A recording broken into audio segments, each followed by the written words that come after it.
मंत्र का उच्चारण कर लें। ओम नमो अरिहंताणम। ओम नमो अरिहंताणम। ओम नमो सिद्धाणम। ओम नमो सिद्धाणम। ओम नमो आयर्याणम। ओम नमो आयर्याणम। ओम नमो वच्छायाणम। ओम नमो वच्छायाणम। ओम नमो लोय सव्वसाहुनम।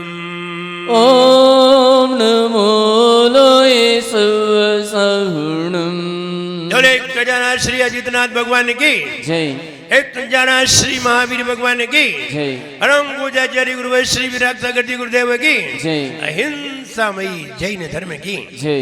बोले परम पूज्य भक्तांबर महोदधि उच्चारणाचार्य आचार्य वंशी विनम्र सागर जी महामंडराज की जयकारा गुरुदेव का। एक जिंदगी तो कम है, एक जिंदगी तो कम है, क्यों तेरी आंखें नम है। एक जिंदगी तो कम है, क्यों तेरी आंखें नम है। एक जिंदगी तो कम है, क्यों तेरी आंखें नम है। एक जिंदगी तो कम है, क्यों तेरी आंखें नम है। इसका क्यों करता गम है, इसका क्यों करता गम है। इसका क्यों करता गम है, इसका क्यों करता गम है। आज बीज डल जाएगा, कल फल से फल जाएगा। आज बीज डल जाएगा, कल फल से फल जाएगा। अपनी धरती को हो अपनी गलती को उपजाऊ बनाए रे। जीवन है पानी की बूंद, कब मिट जाए रे। हो जीवन है पानी की बूंद, कब मिट जाए रे। होनी अनहोनी होनी अनहोनी कब क्या घट जाए रे। जीवन है पानी की बूंद, कब मिट जाए रे। हो जीवन है पानी की बूंद, कब मिट जाए रे। एक जिंदगी तो बीज डालने के लिए तो छोटी है। एक जिंदगी में हम ये समझे हम एक जिंदगी से ही तर जाएंगे। नहीं नहीं, कई जिंदगी बीज डालने में लग जाएंगे। कई जिंदगी बीज डालने में लग जाएंगे। छोटे छोटे नियम से बीज डाले जाते हैं, तब कहीं जाकर के बड़े नियम पर आ पाते हैं। एक एक रुपया एकत्र करते हैं, 100 रुपया एकत्र करते हैं, तब कहीं जाकर के कोई लखपति बनते हैं। और जब लाखों रुपया एकत्र करते हैं धीरे धीरे धीरे धीरे तो फिर करोड़पति बनते हैं। एकदम कोई करोड़पति नहीं बनता है। रोड से करोड़ कोई नहीं होता, धीरे धीरे होते हैं। न जाने कितने दिन लग जाते हैं। आपने एक दिन में यहां आकर के मकान नहीं बना लिया, जिंदगी गुजर गई, तब कहीं जाकर के मकान बन पाया। न जाने कहां कहां से लोन लिया, एकत्र किया, सर्विस की, जीएफ निकाला, पीएफ निकाला, तब कहीं जाकर के एक मकान बनवा पाए। और जब तक मकान बनवा पाए तब तक रिटायर हो गए। तब तक चलने की बेला आ गई। जब रहने का समय आया तब चलने की बेला आ गई। अभी तक तो बनाते ही रहे। विचार करिए, ऐसा ही हमारा जीवन है। एक जिंदगी तो कम है, ये बात बिल्कुल सही है। और कोई ना कोई जिंदगी में एक ना एक भाव में तुम्हें बीज तो डालना ही पड़ेगा। और अगर बीज डाल दिया तो कल फलेगा। लेकिन बीज डाला ही नहीं है। कौन सा बीज डाला है अभी तक? परिवार बनाने का, ये वाले बीज, घर बनाने के, व्यापार करने के, यही बीज डाले। ये वाले कोई बीज नहीं है, ये तो पहले से ही डले हुए हैं। ये तो घास है, तुम इसे बीज समझ रहे हो। ये घास फूस है, अपने आप आ जाएगी, इसको लगाने की जरूरत नहीं है। बीज डाले जाते हैं, घास तो जबरदस्ती की आ जाती है। और घास को तो निकाल करके बाहर भी फेंकना पड़ता है, वरना वो दूसरे पेड़ों को भी नहीं बढ़ने देती। घास किस काम आती है? निकाल करके बाहर फेंको। तो घास को तो फेंकना ही है। अगर तुम्हारी भूमि पर भी लग गई तो भी तुम्हें निकाल के फेंकनी पड़ेगी। मकान बनाओगे तो भी फेंकनी पड़ेगी, बीज लगाओगे तो भी फेंकनी पड़ेगी, क्योंकि घास तो दूसरों के लिए दुखदाई है, उसे तो निकाल के फेंकना ही पड़ेगा। तुम कितना भी अर्जित करो, कितना भी संचय कर लो, अंत में यही निर्णय निकलेगा, फेंकना ही पड़ेगा। और जिसे फेंकना ही है, छोड़ना ही है, उसे अर्जित करने की जरूरत ही क्या है? ये तो आप हमसे सीखें, ये चीज तो आप हमसे सीखें कि जिसको हमें छोड़ना ही है उसे हम पकड़े ही क्यों? बीज डले, आज बीज डल जाएगा, कल फल से फल जाएगा। बीज तो डालना, चाहे आज डालो चाहे कल डाल लेना, अगले जन्म में डाल लेना। आज तो डाल नहीं पा रहे, अगले जन्म में कोई बात नहीं। आगे भी तो तुम्हें मनुष्य जन्म मिलना है, नहीं मिलना है। आगे मनुष्य जन्म की कोई गारंटी नहीं है। ये मिल गया, ये तुम्हें भी नहीं पता है कि कैसे मिला है, और हम बता सकते हैं कि तुम्हें कैसे मिला। तुम्हें नहीं पता है। तुम ये मत समझना कि हमने नौकरी की है, हमने बहुत कमाई की थी इसलिए हमें मिला है। नहीं, तुमने 12 घंटे पुण्य किया है पूर्व जन्म में, 12 घंटे पुण्य करके तुम यहां तक आ पाए हो। कितने घंटे? अब कितने घंटे कर रहे हो? और तुम कह रहे हो हमें फिर मनुष्य गति मिलेगी। मनुष्य गति मिलेगी? भूल के भी नहीं मिलेगी। पहले 12 घंटे अकाउंट में पुण्य लाइए। 12 घंटे तुम्हारे अकाउंट में पुण्य नहीं है आपकी लाइफ का, जब से आप पैदा हुए तब से अभी तक के 12 घंटे अगर पुण्य नहीं है, दोबारा मनुष्य गति नहीं मिलेगी। 10 घंटे हुआ तो हो सकता है मिल जाए, लेकिन जैन कुल नहीं मिलेगा। 8 घंटे हो तो हो सकता है मिल जाए, लेकिन अच्छा कुल नहीं मिलेगा। बहुत दरिद्री हीन कुल मिलेगा। और अगर तुमने 14 घंटे पुण्य कर लिया तो हो सकता है जैन कुल में भी राज परिवार मिलेगा। लेकिन पहले देखो तो कि तुम कर पा रहे हो कि नहीं। बात करते हो मनुष्य गति की, ये जाने कैसे मिली है। आचार्य महाराज कहते जी तो ऐसा ही है, मनुष्य गति कहती है जैसे कि बीच समुद्र है और समुद्र में हमारी गाड़ी टूट गई और गाड़ी फेल हो गई, टूट गई। एक पहिया उधर चला गया, एक पहिया उधर चला गया, आगे का हिस्सा कहीं और चला गया, सारी पूरी गाड़ी के पहिए बिखर गए, पूरी लकड़ी बिखर गई। अब विचार करो, अब ये सारी चीजें कब मिलेंगी कि सारे पहिए एक साथ इकट्ठे हो जाएं, समुद्र में एक जगह एकत्र हो जाएं और एक्सल में जाकर के लग जाएं और गाड़ी बन जाए। कब बनेगी?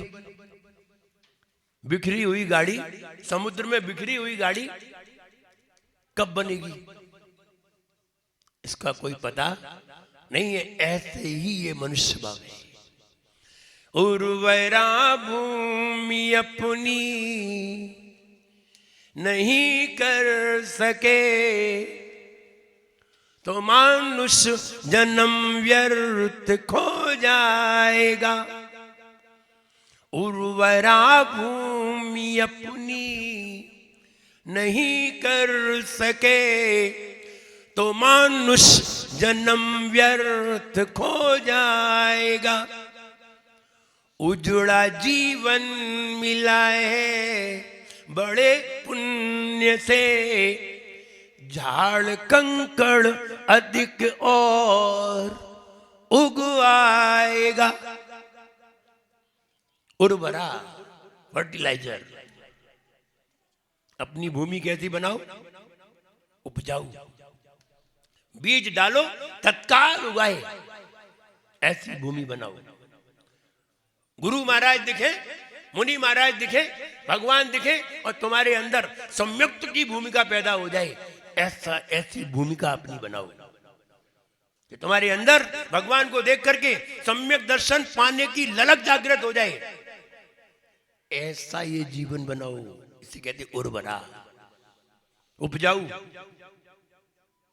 इतने सारे कंकड़ भरे हुए हैं, इतने सारे पत्थर डले हुए हैं, इतने सारे कंकड़ भरे हुए हैं और तुम उसमें बीज डालने चले हो।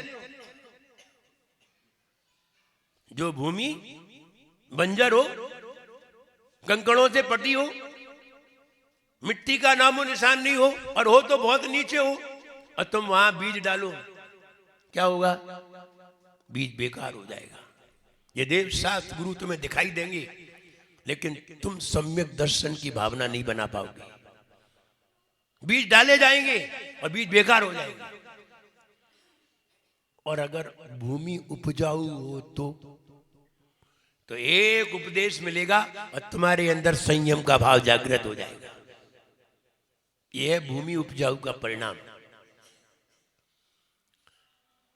और अगर भूमि बंजर है तो बीज भी डलते रहेंगे, बीज भी खराब हो जाएंगे, पानी भी बरसता रहेगा, पानी भी बह करके और कहीं चला जाएगा, हमारे पास कुछ नहीं रहेगा। रोक ले झाड़ कंकड़ मिले हैं गुरु, अन्यथा रोते रोते तू पछताएगा, तू भ्रम जाएगा। उर्वरा भूमि अपनी नहीं कर सके तो मनुष्य जन्म व्यर्थ खो जाएगा। अगर तुमने उर्वरा नहीं कर पाए तो क्या करोगे बताइए? जमीन है, आपने इजराइल का नाम सुना हो? इजराइल बहुत अच्छा देश है, विशेषता जानिए। इजराइल समुद्र के बीचा बीच में है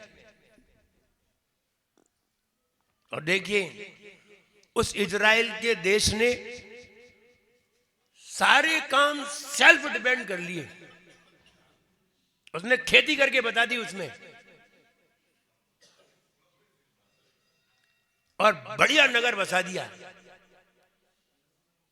और वो किसी पे डिपेंड नहीं करता, उस पे बहुत सारे लोग डिपेंड करते हैं। वो किसी पे डिपेंड नहीं करता। उसने अपनी भूमि को इतनी उपजाऊ बना ली, इतनी उपजाऊ बना ली कि किसी से कोई चीज लेने की आवश्यकता ही नहीं पड़ी। हम ये कहें अपनी भूमि को उपजाऊ बनाइए। उपजाऊ कैसे बनती है? आपको जमीन मिल गई, जमीन में बहुत पत्थर है, कंकड़ है, बंजर है, आप क्या करेंगे उसे? क्या करेंगे? पहले उसे खुदवाएंगे और सारे कंकड़ निकाले जाएंगे, फिर उसमें मिट्टी डाली जाएगी, मिट्टी को कोमल बनाया जाएगा, बिल्कुल कोमल मिट्टी हो जाए, हल चलाया जाएगा। जब मिट्टी कोमल हो जाए फिर आप बीज डालिए, तत्काल फलेगा। क्योंकि सॉफ्ट जमीन में बीज बहुत जल्दी लगता है, कठोर जमीन में जड़ जाने में दिक्कत होती है, नहीं लगता, सॉफ्ट में लग जाता है। इसलिए पहले जोता जाता है फिर बोया जाता है। तो उर्वरा बनाने का प्रयास करिए। कैसे बनती है उर्वरा भूमि? हमारे अंदर कौन से कंकड़ भरे हुए हैं? क्रोध के, मान के, माया के, लोभ के, राग के, द्वेष के, मोह के, कितने ईर्ष्या के, द्वेष के, कितने सारे कंकड़ भरे हुए, निकालो बाहर। और इनको जितना बाहर निकालोगे उतना ही अंदर कैसा हो जाएगा, कोमल। फिर आप सम्यक दर्शन की बात करिए, क्या आनंद आता है। फौरन सम्यक दर्शन। सम्यक दर्शन का बीज लगने में देर नहीं है, भूमि को कोमल बनाने में देर है, जीवन को कोमल बनाने में देर है, सरल बनाने में देर है, सहज बनाने में देर है। सम्यक दर्शन पाने में देर नहीं है। ऐसे ही बीज लगने में देर नहीं है, जमीन को योग्य बनाने में देर है। जमीन योग्य हो, 1 महीने में तो पेड़ लग जाता है, और जमीन योग्य ना हो तो सालों गुजर जाते हैं, बीज और सड़ जाता है। तोड़ना खोदना गोदना वक्त पर, तोड़ना खोदना गोदना वक्त पर, उर्वरा भूमि में बीज फलता सदा। जब समय आए तभी खोदना, नहीं चाहे जब खोदन लगो, चाहे जब बीज डाल दो तो नहीं लगेगा। जून के महीने में चने का बीज डाल दो, क्या होगा, नहीं लगेगा। नवंबर के महीने में डालना पड़ेगा, दिसंबर के महीने में डालना पड़ेगा बीज, तब लगेगा। वक्त पर, वक्त जानिए। और गेहूं का बीज लगाओगे तो गेहूं के बीज का समय है, सरसों का बीज लगाओगे तो सरसों के बीज का समय है, चने का बीज लगाओगे चने का बीज का समय है, सबका समय है। तोड़ना खोदना गोदना वक्त पर, उर्वरा भूमि में बीज फलता सदा। स्वच्छ जल क्यारियों से पहुंचता रहे, स्वच्छ जल क्यारियों से पहुंचता रहे, बीज निश्चित फसल में लटकता सदा। स्वच्छ जल क्यारी, मन वचन और काया, ये क्यारी है।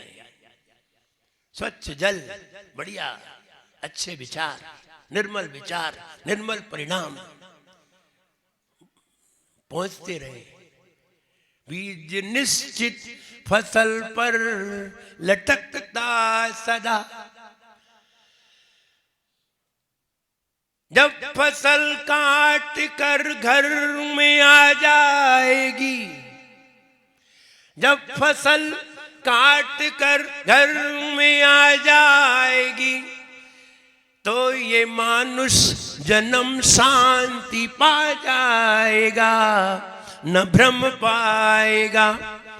उर्वरा भूमि अपनी नहीं कर सके, तो मानुष जन्म व्यर्थ खो जाएगा। ये एक अवसर है, गुरुओं का मिलना एक अवसर है, भगवान का मिलना एक अवसर है। ध्यान रहे, भगवान के पास आने पर तुम्हारे विचारों में निर्मलता है ये जरूरी नहीं है, लेकिन गुरुओं के मिलने पर विचारों में निर्मलता आ जाती है। भगवान के मिलने पर तुम्हारे अंदर त्याग की भावना जगे ये जरूरी नहीं है, गुरुओं के मिलने पर तुम्हारे अंदर त्याग की भावना आ जाती है। रात्रि में भोजन करने पर भी तुम भगवान का अभिषेक कर लेते हो,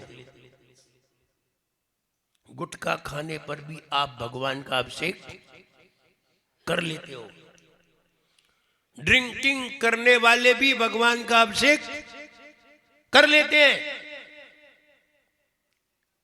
लेकिन मुनिराज को एक अंजलि जल नहीं दे सकते। मुनिराज को ड्रिंकिंग करने वाले, रात्रि में भोजन करने वाले, गुटखा खाने वाले, स्मोकिंग करने वाले, अथवा अन्य समाज में शादी करने वाले भगवान का अभिषेक तो कर सकते हैं, लेकिन मुनिराज को हार नहीं दे सकते। भगवान का अभिषेक तो हम पैसे वाले हैं, कर लेंगे, कौन रोक रहा है? बताओ कौन रोकेगा? महाराज को हार देके देखो और बताएं तुम्हें कि कौन रोकता है।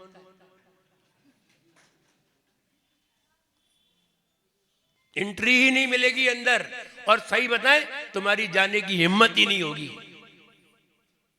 कि महाराज के पास कैसे जाए। महाराज के पास डर क्यों लगता है? किसे लगता है?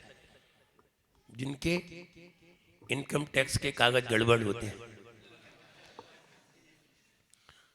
उसी को सरकार के आगे जाने में डर लगता है।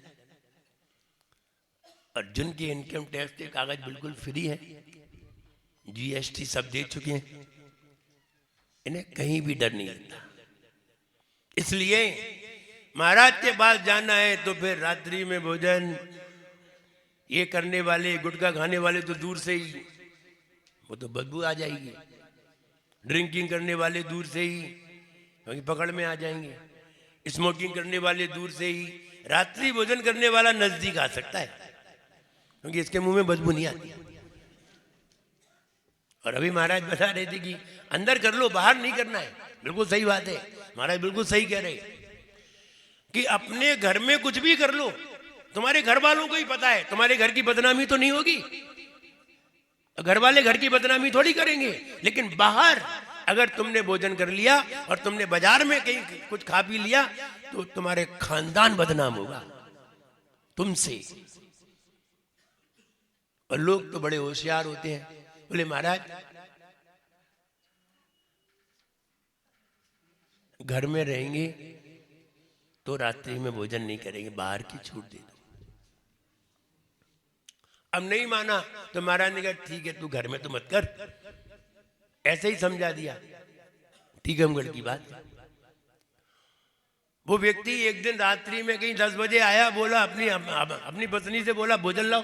बोले तुमने तो त्याग किया था घर में। बोले हम घर में कब खा रहे, बाहर खाएंगे। घर में नहीं खाएंगे, तुम थाली तो लगाओ। रास्ते तो खाने वाले कहीं ना कहीं से रास्ते तो निकालेंगे। बस हमारे अंदर रुचि होना चाहिए। हमें महाराज के प्रवचन सुनना है, हमें महाराज से 2 बातें सुननी है। हम कहीं ना कहीं से कोई ना कोई समय निकाल लेते हैं, जैसे भी निकालना हो, लेकिन सुनने ही नहीं है तो फिर समय नहीं निकलता। तो हम ये कहना चाहते हैं, हम अपने जीवन में एक बीज डालें। एक छोटे से नियम से बीज डाला जाता है। हम रात्रि में भोजन का त्याग करते हैं, ये छोटा सा नियम है, यहां से बीज डलना प्रारंभ होता है। आपने रात्रि में भोजन का त्याग किया, कल रात्रि में पानी त्याग करने का मन बनेगा। आज भोजन का बना है तो कल पानी का बनेगा। मेरे पिताजी थे, वो रात्रि में भोजन नहीं करते थे। उन्होंने 7 साल की उम्र में रात्रि में भोजन का त्याग किया। 7 साल की उम्र, 7। वो हमें बताते थे 7 साल की उम्र में रात्रि में भोजन त्याग किया। अब दूध पीते थे, अब रबड़ी खाते थे। ये तो और महंगे हो गए। त्यागी महंगे होना चाहिए कि सस्ते? त्यागी महंगे हो गए। इससे तो तुम रोटी खा लेते तो ठीक रहते। तो उन्होंने रात्रि में भोजन का त्याग कर दिया। अब वो कसरत करते थे, पहलवान थे, ताकतवर थे, तो कसरत करते थे तो रात्रि में दूध भी पीते थे। तो उन्हें बहुत सारे मित्र उन्हें ले जाते थे, चलो आज हम तुम्हें दूध पिलाते हैं, आज हम तुम्हें रबड़ी खिलाते हैं। क्यों खिलाते थे? वो जानते थे कभी हमारे काम आएंगे। बिल्कुल बात सही थी। पहले तो ये रिवॉल्वर वगैरह चलती नहीं थी, लाठी चलती थी।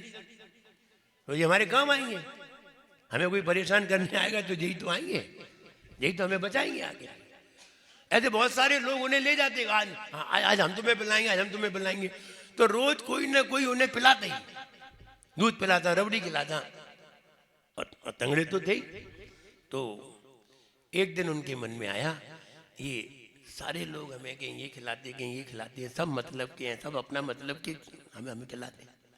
तो उन्होंने रात्रि में पानी का त्याग कर दिया। 21 साल की उम्र, 21 ईयर। और 21 साल की उम्र में पानी का त्याग कर दिया। इसलिए किया कि लोग हमें अब दूध नहीं पिलाएंगे। तो जिसने रात्रि में भोजन का त्याग किया है वो रात्रि में आगे पानी का भी त्याग करेगा। और जब रात्रि में पानी का जिसने त्याग कर दिया है वो व्यक्ति अपनी डायरी पे लिख ले, वो व्यक्ति शिखर जी की सिर्फ एक वंदना करे, 100 वंदना नहीं, एक वंदना करे, सिर्फ एक वंदना। इसकी एक वंदना ऐसी होगी कि ये ना तो नरक गति में जाएगा ना त्रियंच गति में जाएगा, 2 गति में नहीं जाएगा। सिर्फ एक वंदना करे, लेकिन क्या करके? रात्रि में पानी का त्याग करके। ऐसा नहीं 8 दिन के लिए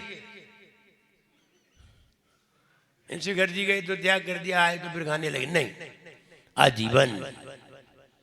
कितना बढ़िया उपाय बताया हमने। वो लाइन चरितार्थ हो जाएगी।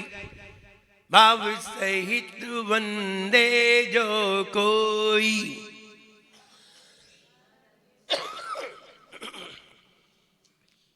चरितार्थ हो जाएगी। आप एक वंदना करिए, ना नरक गति मिलेगी ना त्रियंच गति मिलेगी। और आप रात्रि में आपका भोजन का त्याग नहीं है और आप 100 वंदना कर लीजिए, तब भी आप त्रियंच गति में जा सकते हैं, तब भी आप नरक गति में जा सकते हैं। कोई नहीं रोक सकता आपको 100 वंदना करने पर भी, और एक वंदना करने पर भी आप नरक गति में नहीं जा सकते। बस आप रात्रि में चारों प्रकार के आहार का त्याग करके वंदना करिए, आजीवन। हम बैठे हैं यहीं आपके गवाह देने के लिए, आपकी गवाही देने के लिए। हाँ, इसने रात्रि में भोजन का त्याग किया था, आप इसे नरक गति में नहीं ले जा सकते, नियम है। इसलिए बीज तो डालना ही पड़ेगा, चाहे आज डालो चाहे कल, चाहे मेरे सामने डालो या अंत में डालो, बीज तो डालना ही पड़ेगा। आज अगर तुमने बीज डाल दिया और आपने कहीं 10-20 साल ऐसी प्रक्रिया में जी लिया, तो आगे जाकर के आपका रात्रि में भोजन करने का मन नहीं बनेगा और आप शुरू से ही त्यागी बनेंगे। ये धीरे धीरे ये बीज बढ़ता बढ़ता एक दिन फलेगा और एक दिन यही बीज एक दिन संयम बन करके तुम्हें मुनि पद पर आसीन कर देगा, यही बीज। इसलिए बीज डालना सीखें। सबसे बढ़िया हमने आपको बताया था कि सबसे ज्यादा अगर कोई पुण्य बंद होता है और सबसे ज्यादा श्रेष्ठ परिणाम होते हैं तो वो साधु के सामने होते हैं, इसके अलावा कहीं नहीं होते। भगवान के सामने इतने अच्छे परिणाम नहीं होते। भगवान के सामने तो तुम लड़ भी लेते हो,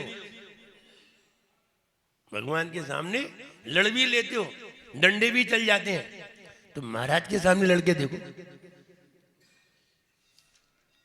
2 व्यक्ति लड़ रहे थे और जैसे लड़ रहे थे वैसे ही हम हार करके निकले, हार कर तुम चुपचाप खड़े हो गए सब। देखो, तो महाराज के सामने नहीं लड़ सकते। महाराज के सामने तो अच्छे परिणाम होते हैं, बढ़िया परिणाम होते हैं। आप जितनी भी देर बैठेंगे आपको आनंद आएगा। हम ये कहना चाहते हैं, हम गुरुओं को पा करके और भगवान को पा करके भक्ति में लगे और गुरुओं को पा करके वैया वृत्ति में लगे, निश्चित आपका जीवन सफल होगा और आप सभी का जीवन सफल हो। मेरा सबके लिए खूब आशीर्वाद है। सब लोग खुश रहें, प्रसन्न रहें। जय बोलिए परम पूज्याचार्य गुरुवर श्री विराट सागर जी गुरुदेव की। 1 मिनट, सभी लोग 1 मिनट देंगे। देखिए, परम पूज्य आचार्य भगवान के सानिध्य में पूरी समाज ने श्रीफल चढ़ाया था नववर्ष के लिए। तो विचार विमर्श करने के बाद 28 तारीख के शुभ मुहूर्त में ध्वजारोहण के साथ श्री समो